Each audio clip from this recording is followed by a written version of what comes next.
चलिए जान लेते हैं आज के इस वीडियो में solution from the diary of Anne Frank class 10th। इसमें आइए दोस्तों, इसमें ओरल कंप्रीहेंशन चेक को देख लेते हैं। Question 1, why does Anne provide a brief sketch of her life. Anne ने अपने जीवन का संक्षेप वर्णन क्यों प्रोवाइड किया, क्यों आपको बताया। तो प्रश्न समझ में आ गया। चलिए इसका आंसर देख लेते हैं। Even though she dislike doing so, यद्यपि उसको ऐसा करना नापसंद है। Anne provides brief sketch of her life since no one would understand a word of her musing if she were to jump right in. यदि वह ऐसा नहीं करती है तो कोई भी उसके जीवन से संबंधित जो वर्णन वो डायरी में करेगी उसके बारे में कुछ नहीं समझ पाएगा। ठीक है, क्योंकि जब आप एनी फ्रैंक के जीवन के बारे में कुछ जानेंगे ही नहीं तो आप उसकी डायरी से कुछ भी नहीं समझ पाएंगे। इसलिए वो अपने जीवन का एक ब्रीफ स्केच सबके सामने रखती है। Okay, now see question number 2। आइए प्रश्न नंबर 2 को देखते हैं।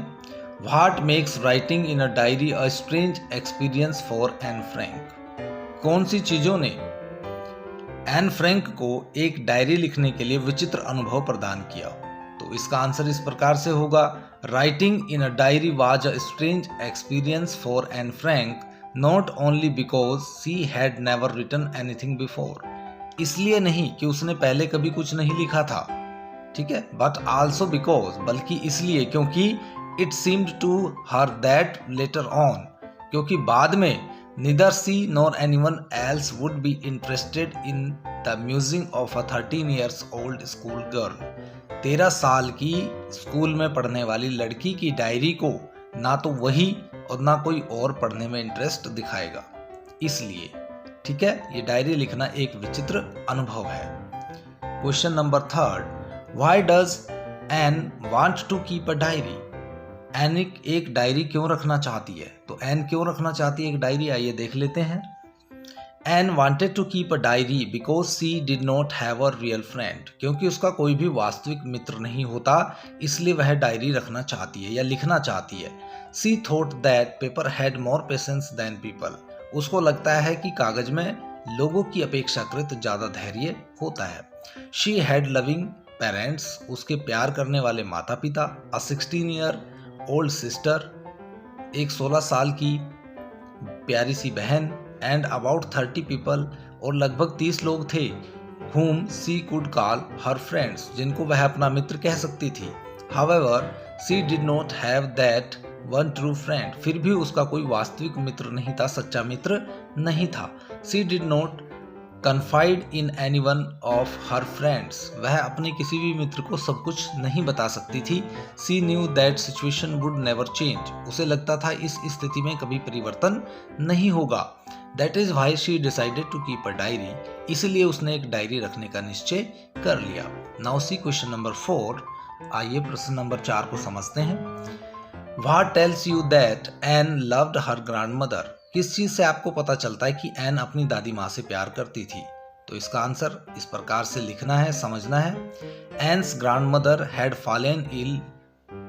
एन की दादी माँ बीमार हो गई थी।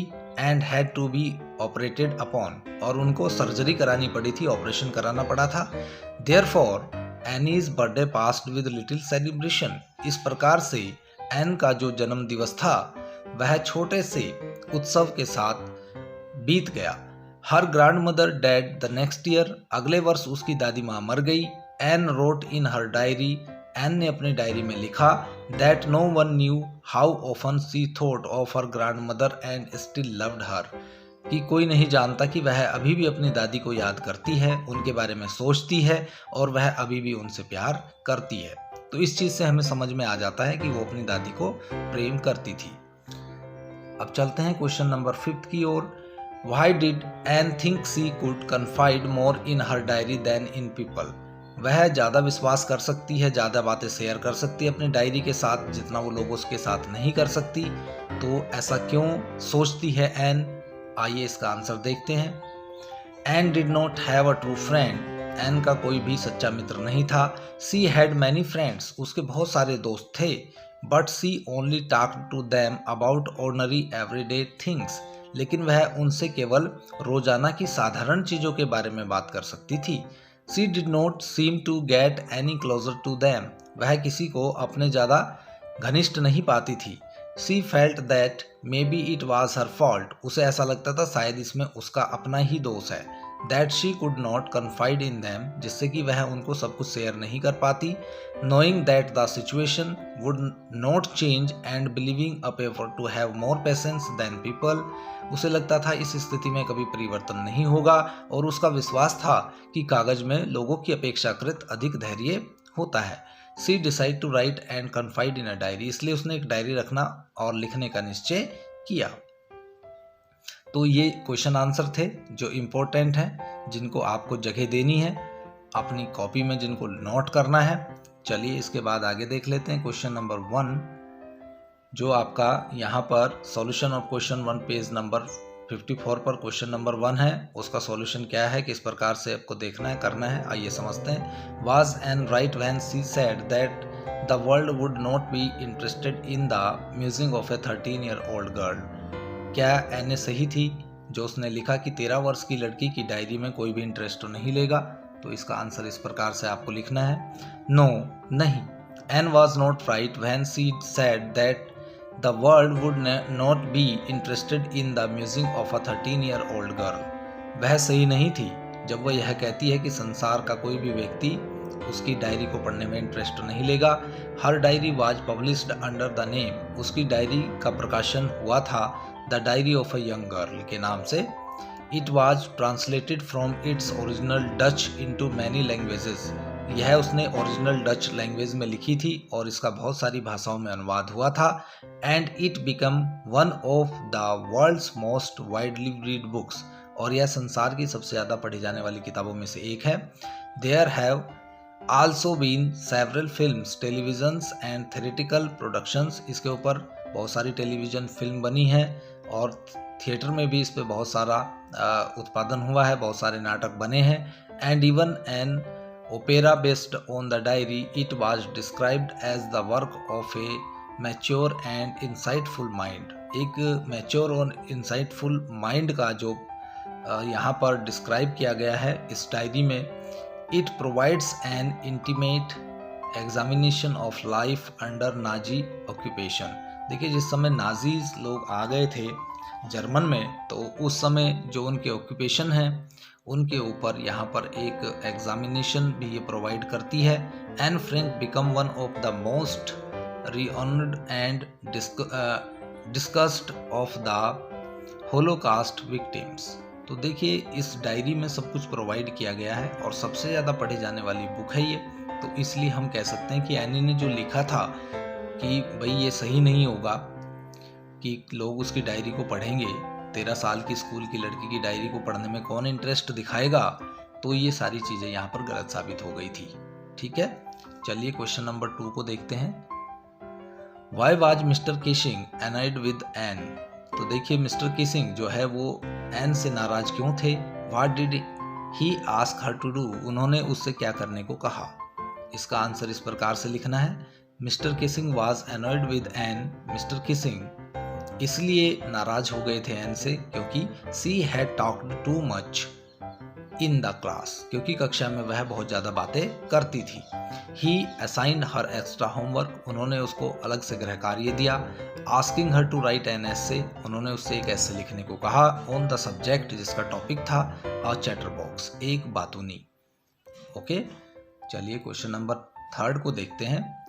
There are some examples of diary और journal entries in the before you read, आपने बहुत सारे उदाहरण पढ़े होंगे जर्नल और डायरी की जो एंट्रीज होती हैं उनके बारे में। Compare these with what an rights in her diary, आप यहाँ पर कंपेयर कीजिए कि एन ने अपने डायरी में क्या लिखा। What language was the diary originally written in, और किस लैंग्वेज में ओरिजिनली ये डायरी लिखी गई। In what way is Anne diary is different, Anne की जो डायरी है एन की वो किस प्रकार से औरों से अलग है। तो इसका आंसर इस प्रकार से होगा, Anne's diary was originally written in Dutch, Anne ने जो अपनी डायरी को लिखा था वो ओरिजिनल डायरी जो है डच भाषा में थी।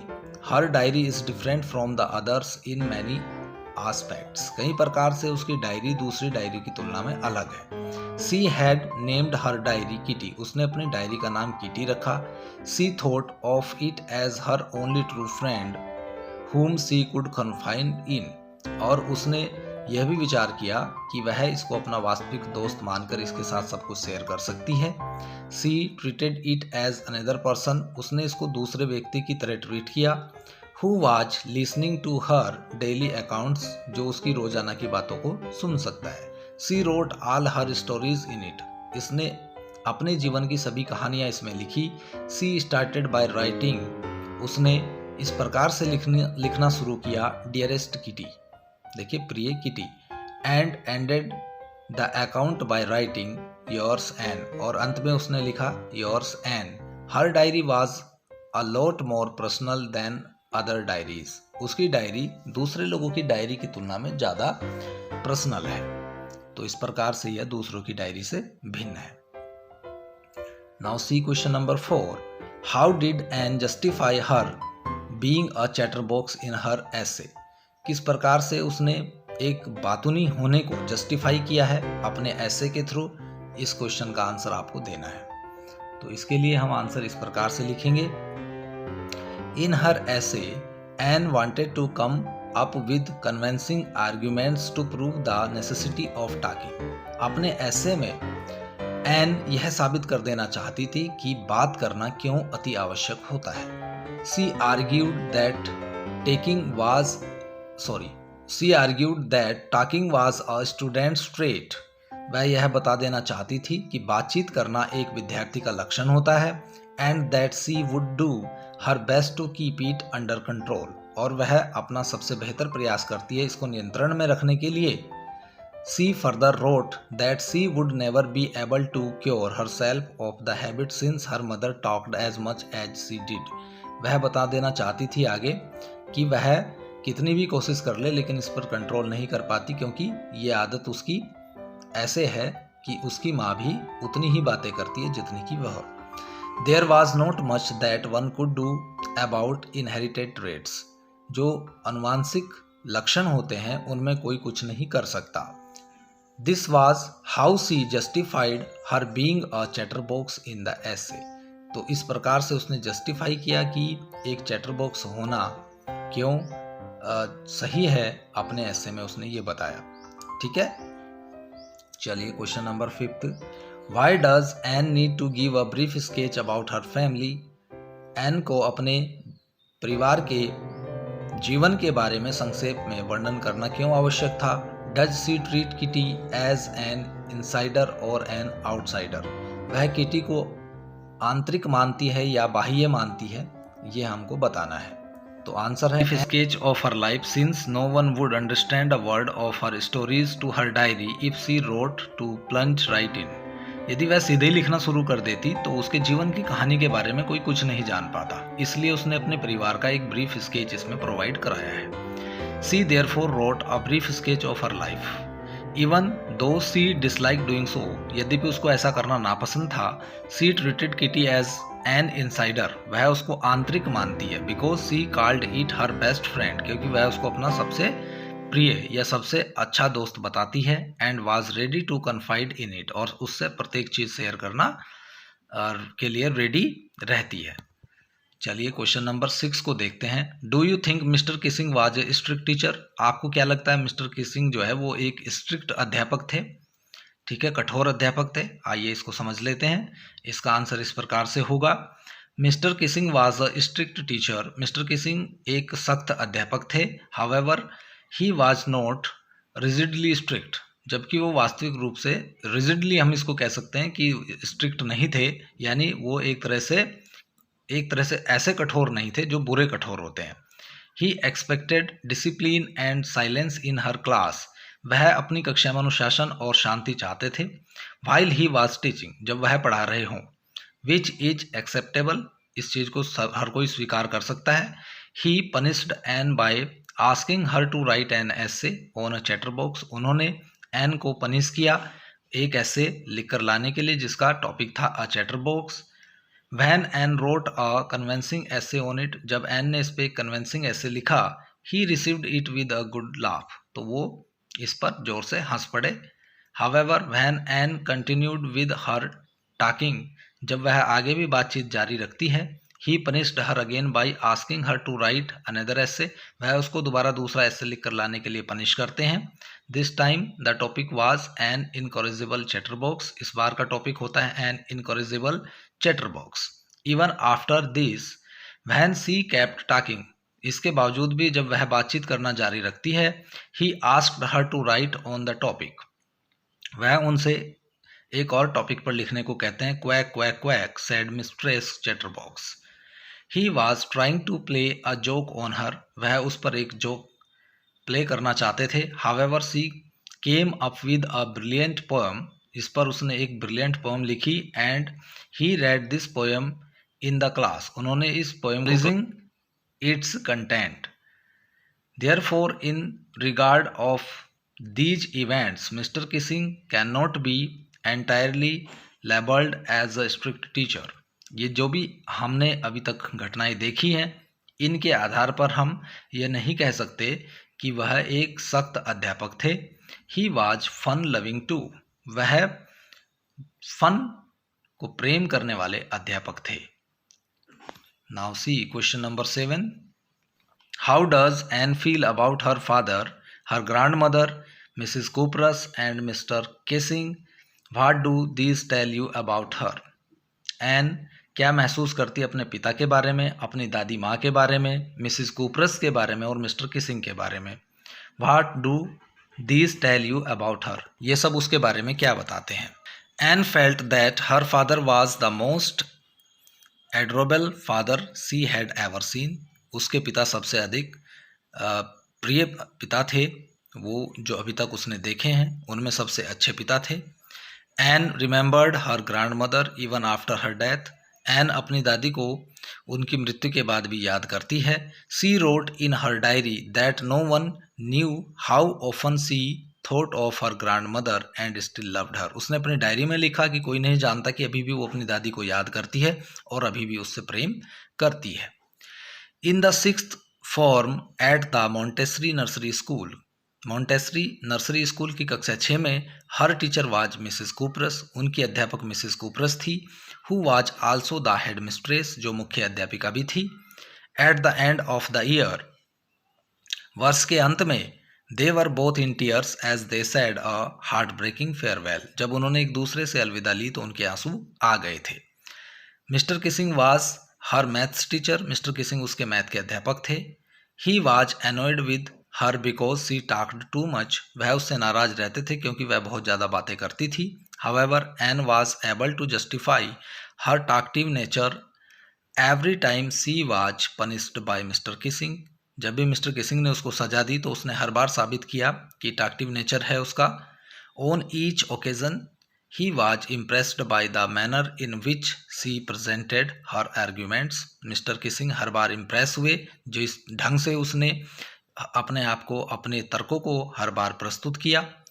All these incidents show how lovable and smart Anne was, इससे पता चलता है कि एन कितनी स्मार्ट थी, होशियार थी और कितनी प्यारी थी। Everybody was attached to her, हर कोई उससे स्नेह करता था। And even Mr Keesing could not help but laugh, और मिस्टर किसिंग भी अपनी हंसी नहीं रोक पाए। At her essay and acknowledge her smart mind, उसके एसे पर और उसके स्मार्ट माइंड पर। Now see question number 8. What made Mr Keesing allow Anne to talk in class, Anne को क्लास में बातचीत करने अलाउ करना पड़ा मिस्टर किसिंग को, वो किस चीज़ ने किया? आइए इसका आंसर देखते हैं। Anne was able to justify her talkative nature every time she was punished by Mr Keesing, जितने बार मिस्टर किसिंग ने उसको सजा दी, एन ने हर बार ये साबित किया, ये जस्टिफाई किया कि उसका टॉक्टिव नेचर है। ऑन 3 ओकेजन्स, 3 ओकेजन्स पर, एज पनिशमेंट, जब उसको सजा दी गई, he gave her topics to write essay on, उसने टॉपिक्स पर, दिए गए टॉपिक्स पर ऐसे लिखे।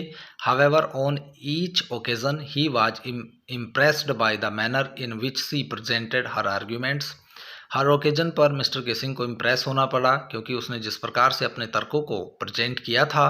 Finally Mr Keesing accepted the fact that Anne would always be that way, और अंत में मिस्टर किसिंग को ये एक्सेप्ट करना पड़ा कि वो बिल्कुल सही है। Hence she was allowed to talk in class. इस प्रकार से उसको कक्षा में बातचीत करने की अनुमति मिल गई। चलिए क्वेश्चन नंबर 9 को देख लेते हैं। क्वेश्चन नंबर 9 में क्या पूछा गया है? What does N right in her first ऐसे। एन ने अपने फर्स्ट ऐसे में क्या लिखा? तो आंसर इस प्रकार से लिखिए, समझिए प्रश्न में क्या पूछा गया है। पहला ऐसे किस प्रकार से लिखा? In her first essay titled a chatterbox, जिसका टाइटल था अ चैटर बॉक्स, उसमें एन ने लिखा Anne wanted to come up with convincing arguments. वह ऐसे आर्ग्यूमेंट्स करना चाहती थी जो मिस्टर किसिंग को कन्विंस कर ले। To prove the necessity of talking, जिससे साबित हो सके कि बातचीत करना आवश्यक क्यों है। She began thinking about the subject, उसने इस सब्जेक्ट के बारे में सोचना शुरू किया। She wrote 3 page and was satisfied, उसने 3 पेज लिखे और वह संतुष्ट हो गई। She argued that talking was a student trait, उसने आर्ग्यू किया यानी तर्क किया कि बातचीत करना एक विद्यार्थी का लक्षण होता है। And that she would do her best to keep it under control, और वह अपना भरसक प्रयास करेगी कि वह इस पर नियंत्रण रख सके। She further wrote that she would, उसने आगे यह भी लिखा never be able to cure herself of the habit since her mother talked as much as she did, उसने आगे यह भी लिखा कि वह अपनी आदत पर नियंत्रण नहीं रख पाती क्योंकि उसकी माँ भी बहुत बातूनी है। There was not much that one could do about inherited traits, अनुवांशिक लक्षणों में कोई कुछ नहीं कर सकता। Mr Keesing too had a good laugh reading her arguments, उसके तर्क पढ़कर मिस्टर किसिंग को भी बहुत हंसी आई। चलिए अब क्वेश्चन नंबर 10 को देखते हैं। Anne says teachers are most unpredictable, is Mr Keesing unpredictable how. देखिए एन कहती है कि अध्यापकों के बारे में पूर्व से ही कोई भविष्यवाणी नहीं की जा सकती। क्या मिस्टर किसिंग के बारे में भी नहीं की जा सकती? हाउ, कैसे? तो इसका आंसर इस प्रकार से है Anne felt that a quarter of her class was dumb, Anne को लगता था, महसूस होता था कि उसकी 1/4 क्लास डम है। And should be kept back and not promoted to the next class, और इसको इसी कक्षा में रखा जाना चाहिए, इनको आगे प्रमोट नहीं किया जाना चाहिए। However she also felt that teachers were the most unpredictable creatures on earth, Anne को यह महसूस होता था कि इस दुनिया में अध्यापक ऐसे जीव होते हैं जिनके बारे में कोई भविष्यवाणी नहीं की जा सकती। Mr Keesing could be termed as unpredictable, Mr Keesing के बारे में भी कोई भविष्यवाणी नहीं की जा सकती। The way Anne always talked while the class was going on, जिस प्रकार से एन बात करती है कि कक्षा किस प्रकार से चल रही थी। Any teacher would lose his temper, कोई भी अध्यापक अपना टेम्पर खो सकता है। हाउएवर आफ्टर सेवरल वार्निंग्स, फिर भी बहुत सारी चेतावनियां मिलने के बाद, all Mr Keesing did was to assign her extra homework, Mr Keesing ने केवल उसको अतिरिक्त गृह कार्य दिया। She had to written essay on a chatterbox, in this way, उसको ऐसे लिखने को मिला जिसका टाइटल था अ चैटर बॉक्स। इसी प्रकार से he tried to play a joke on her, वह उस पर एक जोक प्ले करना चाहते थे। Each time that he asked her to write such essays, प्रत्येक बार जब उसको ऐसे लिखने के लिए दिए गए। सी रोट वेरी वेल, उसने बहुत अच्छा लिखा। सी कैप्ट कंटिन्यूइंग हिज जोक्स, वह अपने जोक्स को जारी रखते रहे। One could not have predicted that he would take all the jokes in the right spirit, कोई इस बात की भविष्यवाणी नहीं कर सकता था कि वह इन जोक्स को ठीक प्रकार से लेंगे। फाइनली, अंत में, he expected her talkative nature and actually allowed her to talk in class, अंत में उन्होंने उसके बातूनी नेचर को स्वीकार कर लिया और उसको क्लास में बातचीत करने की अनुमति दे दी। he did not even assign her any more extra homework, और उन्होंने उसको फिर कभी अतिरिक्त गृह कार्य भी असाइन नहीं किया।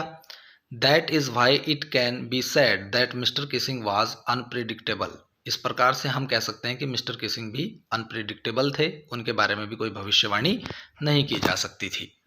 तो दोस्तों, आज के वीडियो में बस इतना ही। उम्मीद करते हैं आपको सभी क्वेश्चन आंसर समझ में आ गए होंगे।